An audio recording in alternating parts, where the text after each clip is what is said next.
우리가 함께 나누실 말씀은 요한복음 7장 14절부터 18절 말씀까지 보겠습니다. 요한복음 7장 14절부터 18절 말씀입니다. 다 함께 한 목소리로 읽겠습니다. 이미 명절의 중간이 되어 예수께서 성전에 올라가서 가르치시니 유대인들이 놀랍게 여겨 이르되 이 사람은 배우지 아니하였거늘 어떻게 그를 아느냐. 예수께서 대답하여 이르시되 내 교훈은 내 것이 아니요 나를 보내신 이의 것이니라. 사람이 하나님의 뜻을 행하려 하면 이 교훈이 하나님께로부터 왔는지 내가 스스로 말함인지 알리라. 스스로 말하는 자가 자기 영광만 구하되 보내신 이의 영광을 구하는 자는 참되니 그 속에 불의가 없느니라. 아멘. 새벽에도 편히 주무시는 줄로 믿습니다. 오늘 말씀은 또 명절의 이제 중간쯤이 되었어요. 그래서 사람들이 가장 많이 모였을 때에 예수님께서는 숨어 계시지 아니하시고 사람들의 눈에 아주 잘 띄는 그러한 성전 아마 바깥들에서 공개적으로 가르치기 시작하셨다라고 주석가들은 이야기합니다. 그래서 예수님을 기다리던 무리들은 주님께서 예상보다 좀 늦게 오시니까 서로의 의견이 분분한 거예요. 그래서 이제 그들의 의견들이 이제 분열된 그런 상황들이 되자 예수님이 빨리 오셔서 자기들을 가르치셨으면 좋겠다. 그런 것에 대한 오히려 기대를 하게 되었던 것 같습니다. 그래서 긴장되고 흥분하게 그런 쉬운 분위기가 무리들 가운데 조성되었을 것 같습니다. 그래서 기대하고 모이는 사람들도 혹시나 어떤 말씀을 하실까, 어떤 표적을 행하여 주실까, 그렇게 기대하고 모인 사람들도 있었을 것이고 어디 한번 보자, 어떤 사람인가, 그렇게 생각하며 이제 모인 사람들도 있었을 거예요. 그래서 각각의 모양의 그 마음의 상태가 다른 그런 오묘한 어떤 그런 분위기가 흘렀을 것 같아 보입니다. 예수님이 그곳에 오셔서 말씀을 전합니다. 사람들은 예수님의 말씀을 들으면 들을수록 기이하게 여깁니다. 야, 말씀 참 좋다. 이런 말을 배우지도 않은 사람이 어떻게 저렇게 알고 전할 수가 있을까? 유대인들은 예수님께서 정식으로 어떤 납비 교육을 받은 것도 아닌데 어떻게 그와 같은 지식을 가질 수 있었는지 매우 궁금했고요. 한편으로는 이해가 되지 않았던 것 같습니다. 그러니까 예수님이 읽거나 쓸 수 있는 그런 능력을 의심하는 것이 아니라 율법 교사, 그러니까 이런 구약 성경이나 탈무드 같은 것을 연구하는 과정을 거친 그런 교육을 받은 적이 없는데도 불구하고 성경을 능히 해석하는 그러한 것들에 대해서 매우 놀라움을 표현하고 있는 것입니다. 그러니까 바꿔 말하자면 예수님은 어떤 공식 증명서, 학력 증명서를 가지고 있지 않았다는 거예요. 지금으로 말하면 뭐 신학 대학이나 뭐 어떤 박사 과정이나 그런 것들이겠죠. 그런 과정을 거치지도 않았는데도 불구하고 주님께서 그 말씀을 너무나 자기들이 듣지 못한 그러한 놀라운 능력의 말씀을 베풀어 주시니까 사람들이 이해하지 못하고 어떻게 저런 능력을 가지고 있을까? 공부도 하지 않은 사람이 이렇게 의아하고 있는 것이죠. 주님은 자신의 교훈의 정당성을 보여주는 어떤 학위나 자격증에 의존하지 않았습니다. 그리고 권위 있게 하나님의 말씀을 전하고 계시는 것을 보게 됩니다. 그래서 마가복음을 보면요, 마가 요한은 이 장면을 이렇게 묘사했습니다. 마가복음 1장 22절 말씀에는 뭐라고 말씀하셨냐면 무사람이 그의 교훈에 놀라니 이는 그 가르치시는 것이 권세 있는 자와 같고 서기관들과 같지 아니합니다. 이렇게 말씀하고 있거든요. 그러니까 사람들은 학문도 없는데 사람이 뭘 한다고 가르치느냐. 한편에서는 이렇게 이야기하고요. 한편에서는 배운 것도 없는데 어떻게 저렇게 잘 가르치느냐. 놀라기도 한다라는 것입니다. 그래서 사람들은 예수님의 기적뿐 아니라 가르침에 대해서도 감탄을 금하지 못하고 있는 거예요. 그러나 그들은 주님의 가르침을 인정하려 하고 있지 않습니다. 그래서 예수님의 말씀에 대놓고 반박하지는 않았지만 종교적으로나 정서적으로 받아들이기 어려워한다는 것을 알 수가 있어요. 그래서 학문 없는 사람이 하는 말이라 별로 신뢰하지 않고 싶다는 거예요. 아무리 말씀의 능력이 있어도 자기들이 정말로 들을 때에 어떻게 저렇게 탁월한 가르침을 할 수 있을까라고 감탄은 하지만 정식적인 교육을 받지 않았기 때문에 우리는 별로 받아들이고 싶지 않다. 신뢰하고 싶지 않다는 이러한 비꼬인 그들의 심사를 엿볼 수가 있습니다. 예수님의 구약에 대한 지식과 말씀을 꿰뚫어 보는 어떤 통찰력은 그 당시 어떤 종교 지도자들의 전문적인 지식으로도 따라올 수 없는 것을 느꼈을 거예요. 들을 때에. 그런데 그럼에도 불구하고 그들의 마음이 그런 상태에 있으니까 하나님의 말씀을 제대로 받지 못하는 것입니다. 예수님은 12살 때 성전에서 제사장들과 하나님의 말씀을 가지고 토론을 벌일 정도로 성경에 대한 지식이 해박해서 곁에서 보던 사람들이 다 놀라워했습니다. 누구에게서도 들어볼 수 없었던 가르침과 교훈을 주셨고 전하는 것이 힘이 있고 능력이 있었어요. 그리고 권위가 있었어요.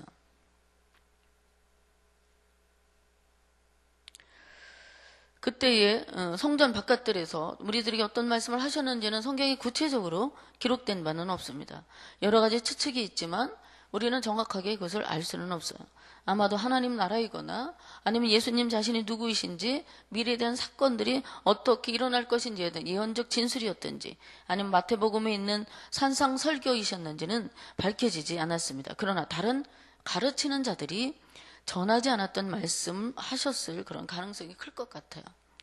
어떤 예언자도 하지 못한 그런 내용일지도 모른다라고 이렇게 짐작해 보는 거죠. 그래서 예수님의 메시지는 제사함의 은혜, 하나님 사랑, 이웃 사랑 그런 것에 대한 세계명들을 아마 가르쳐 전하였을지도 모르겠습니다.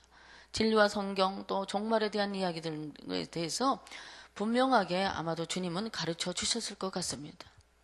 예수님의 말씀에는 누구도 감히 접하지 못할 영적 권세가 있었어요. 그 자리에서 예수님의 말씀을 듣는 모든 사람들은 마음의 찔림을 받았거나 아마도 그들 마음이 흔들리기 시작했을지도 모르겠습니다. 그럼에도 불구하고 그들은 힘써 주님께서 들은 그 은혜의 말씀을 거부하고 마음이 더 강팍하여 받아들이지 않았고 비판하며 공격적인 자세를 취했습니다.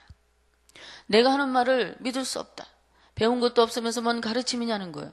예수님께서는 무리들이 배우지 않았고 어떻게 그를 아는지에 대한 궁금증에 대해서 이렇게 말씀하고 계십니다. 내가 가르치는 이 교훈은 내 것이 아니요 나를 보내신 이의 것이니라. 내가 가르치는 것은 나의 생각이 아니다. 내가 가진 지식도 아니다라고 분명히 말씀하고 있어요. 그리고 이어서 하시는 말씀이 전하시는 말씀이 하나님의 뜻을 전하는 거라고 이렇게 이야기하지 않습니까? 17절에 누구든지 하나님의 뜻을 따르려는 사람은 이 가르침이 하나님에게서 온 것인지 내가 내 마음대로 말하는 것인지 알 것이다 이야기합니다. 그러니까 이렇게 말씀하시는 거예요. 내가 말한 것이 어디서 온 것인지 너희가 알려면 하나님의 뜻을 한번 행해봐라. 그렇게 하면 하나님의 뜻을 행하다 보면 예수님이 말씀하신 그 말씀이 무슨 말씀인지 안다는 거예요. 아, 지금 우리가 들은 이 말씀들이 다 하나님의 뜻을 표현한 것이구나. 이것을 깨닫는다는 거죠. 그러니까 사람이 스스로 생각하고 말하는 것은 자기에게서 나온 것이기 때문에 자신의 영광을 구하게 되지만 자기를 보내신 분의 영광을 위해 일하는 사람은 진실하며 그 안에 거짓이 없어. 자기의 영광이 아니라 하나님의 영광을 구하는 것이다. 이렇게 이야기합니다. 하나님의 뜻은 하나님께 영광을 돌리는 것입니다. 설교자는 설교할 때에 자기의 개인적인 생각만을 전하는 것이 아니라 성경에 있는 것을 전해야 돼요. 말씀을 말씀답게 전해야 되는 거죠. 말씀을 제쳐두고 자신의 생각, 철학을 전하거나 지식을 전달하는 자가 아니라 살아계신 하나님의 뜻이 무엇인지 생각하고 전해야 합니다. 말씀과 상관없이 스스로 생각하고 말하는 사람은 자신의 영광을 구하게 되어 있습니다. 말씀을 전하는 사람은 그 속에 또한 불의가 없어야 된다라고 이야기합니다. 진실해야 되고 거짓이 없어야 한다는 것이죠. 우리 주님은 흠이 없으신 분이셨습니다. 죄가 없으신 분이셨습니다. 인류에게 하나님의 구원의 메시지를 전달함으로 하나님께 영광을 돌리시기로 주님은 결심하셨고 그렇게 하나님의 뜻 가운데 모든 사람들에게 하나님의 메시지를 전하셨습니다.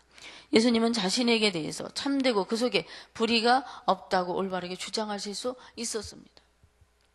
하나님의 뜻을 행하기 원하는 자들만이 예수님의 신분인 하나님의 아들 되심을 알게 되는 것입니다. 자기 영광을 구하는 교사들의 특징은 이렇다고 해요. 자기들의 직함과 자격증의 사용을 고집한다고 합니다. 말끝마다 내가 누구인데, 내가 어디서 배운 사람인데 라고 한다는 거죠. 그리고 또 그 계획 안에서, 자기가 계획을 세운 것 안에서 자기들이 갖는 상대적인 지위에 관심을 쏟거나 계기관이 이행되지 못하는 경우에 대해서 굉장히 골몰해 있다는 거예요. 그리고 또한 하나님께 영광을 돌리기보다 성공의 공로를 자기가 취하려고 한다고 해요. 또 말하도록 배정된 시간을 아주 초과해서 자기의 어떤 그것에 취해서 이야기하는 습관이 있다고 합니다. 그래서 고린도후서 10장 18절에 이러한 자들을 향해서 말씀하십니다. 자랑하는 자는 주 안에서 자랑할지니라. 인정함을 받는 자는 자기를 칭찬하는 자가 아니요 오직 주께서 칭찬하시는 자니라. 그러니까 주님처럼 미움을 받더라도 전하는 자의 메시지가 우리의 현재 삶의 방식에 도전을 주어야 되는 거예요. 그래서 성경에 비추어 볼 때에 내가 무엇을 바로 잡아야 할지를 우리에게 보여주어야 한다는 것입니다. 그러니까 말씀을 들을 때에 깨닫고 이렇게 살아야 되겠구나 라는 결정적인 도전을 줄 수 있는 메시지가 있어야 된다는 거죠. 주님은 세상에 전하신 말씀으로 인하여 많은 오해와 비판의 공격을 받으셨어요. 십자가에 못 박혀 죽임을 그런 결과를 통해서 당하게 되셨습니다. 예수님의 죽음은 역사의 뒤로 사라지는 것 같았지만 진리는 사라지지 아니하고 영원하여 오늘 이와 같이 우리에게 빛으로 또한 찾아오셨습니다. 어둠 가운데 있는 우리에게, 길을 잃은 우리에게, 사망의 길로 가던 우리에게 구원의 진리로 우리 주님이 찾아오셨습니다. 세상 사람들이 주님을 불신하고 조롱하고 모욕했지만 그 예수님을 만난 사람들은 변화되었고 새로운 삶을 살게 되었던 것입니다. 그리고 또 지금도 그와 같이 되어지고 있습니다. 경건한 사람들, 심령이 가난한 사람들, 고통과 절망 속에 있던 사람들이 예수님을 영접하고 믿고 따르게 되는 것입니다. 그리고 주님을 진정으로 만난 이들은 생명을 걸고 주님을 섬기며 전도의 사명을 감당하고 있어요. 예수님을 막는 세력들이 아무리 거세고 거칠다 해도요, 현재도 내일도 주님을 만나게 되고 믿게 될 그러한 사람들을 계속해서 생겨날 것입니다. 베드로도 죽음을 각오하고 예수님을 전했습니다. 의심 많았던 도마도 부활하신 예수님을 만나고 나의 주 나의 하나님이라고 고백하며 주님의 발 아래 무릎을 꿇었어요. 사도 바울도 다메섹에서 살아계신 주님을 만나고 꼬꾸라졌습니다. 자신이 자랑하던 성공적인 삶을 보장하던 학문과 신분과 지위를 배설물과 같이 내가 다 버렸노다 이렇게 고백하고 있습니다. 종교교역자였던 마틴 루터도 이번에 이제 그 종교교역지를 다들 가셨어요. 이번에 유럽에 종교교역지 성지순례 중에 계신 분들인데 생생하게 그 현장을 다 보고 이제 돌아오실 것 같습니다. 성 어거스틴, 또 중국에서 인생을 불태웠던 허드슨 테일러 선교사님, 우리나라 순교자였던 주기철 목사님, 손양원 목사님, 그리고 우리 성결교단의 자랑이신 그 신한 문중경 전도사님, 그런 분들이 예수님 신앙을 고수하다가 순교하셨잖아요. 우리 예수님은 지금도 살아계셔서 우리와 함께 계십니다. 우리는 주님이 하나님이시면서도 하나님이심을 스스로 박탈하시고 오직 하나님께만 영광을 돌리신 그런 모습들을 통해서 우리도 먹든지 마시든 무엇을 하든지 다 하나님의 영광을 위하여 일하라 이렇게 말씀하신 것을 마음에 깊이 되새겨보는 새벽이 되기를 바랍니다. 우리는 일을 할 때에 자기를 드러내고 싶은 그런 욕심이 누구에게나 있어요. 이것을 잘해서 인정받고 내 이름을 기억하게 해야지. 이것을 성공해서 내가 어려운 것을 해낸 인물이다라는 인정을 길이길이 받아야지. 그런 욕심이 누구에게나 은연중에 다 있습니다. 그것을 예수님이 십자가를 내려놓아야 됩니다. 그래서 하나님의 영광을 위해서만 우리는 일해야 되는 것입니다. 옛날에 임금이 타는 당나귀가 한 마리 있었어요. 그래서 임금이 당나귀를 타고 나라를 한 바퀴 순찰하고 오면 온 국민이 나와서 왕에게 환호를 하고 박수갈채를 보냅니다. 임금을 등에 태운 나귀는 왕을 태운 역할에 걸맞게 온갖 아름다운 장식을 해서 멋지게 보였어요. 국민들은 왕과 함께 그 나귀를 향해서도 갈채와 찬사를 보냈습니다. 이러한 갈채와 환호에 마음이 한껏 고무된 나귀는 어느 날 왕을 땅에다가 내동댕이 쳐버렸어요. 왜냐하면 국민들의 갈채와 환호를 혼자서 다 받기 위해서였어요. 나귀는 왕이 없으면 그 모든 환호와 갈채를 자신이 모두 받을 수 있을 것이라고 착각했던 것입니다. 그러나 나귀가 왕을 땅에다 내동댕이 치는 순간 나귀에게는 참수형이 내려졌습니다. 사람은 하나님의 존귀 아래 거하면서 영광을 누리는 거예요. 사람이 하나님을 버리면 모든 것으로부터 멀어지는 것입니다. 하나님이 사라진 세계에는 존귀와 영광이 없다는 거예요. 우리는 하나님이 없으면 우리도 없는 거예요. 하나님이 없으면 우리도 하나님이 높여주셨기 때문에 이 자리에 있는 거지, 하나님이 없으면 우리는 아무것도 아니라는 거죠. 우리의 존재가 그러한 존재입니다. 그럼에도 불구하고 우리 하나님께서 우리를 가장 존귀한 하나님의 자녀로 우리를 신분을 변화시켜 주신 것에 대해서 오늘도 감사하며 말에나 일에나 다 주의 영광을 위해 살 수 있는 저와 성도님들이 되어지기를 간절히 소망합니다. 기도하겠습니다. 하나님, 그렇습니다. 주님, 나의 영광, 나의 성공을 바랐던 우리의 욕심을 십자가에 내려놓습니다. 주님처럼 진실하게 하시고 참되신 주님의 영광만을 위해 살기를 원합니다. 오늘 한날도 우리를 지켜주시고 주님 말씀을 기억하며 용기 있는 순종을 통해 삶의 열매가 아름답게 하여 주옵소서. 병들고 상한 심령을 기도할 때 회복시켜 주시고 육신의 질병으로 고통당하는 성도님들에게 여호와 라파의 은혜를 허락하여 주옵소서. 내일은 주일입니다. 주의 날의 경건함으로 예배하기 위해 잘 준비하게 하시고 강단에서 흐르는 말씀의 양식을 통해 우리 가정에 복이 흐르고 넘치도록 인도하여 주옵소서. 말씀 전하시는 담임 목사님과 각 부서의 교역자들 봉사하는 손길마다 주의 손이 함께해 주옵소서. 또한 종교개혁지 순례 여행을 마치고 돌아오는 성도들을 지켜주시고 받은 은혜 안에서 거룩한 발걸음이 계속되도록 도와주옵소서. 감사드리며 예수님의 이름으로 기도하옵나이다. 아멘. 우리 공동기도문 예배입니다. 우리 예배를 받기에 홀로 합당하신 창조주 하나님, 말씀삼 공동체가 주님을 예배할 때마다 영광을 받으시고 삼일째 하나님의 임재와 현존으로 응답하옵소서.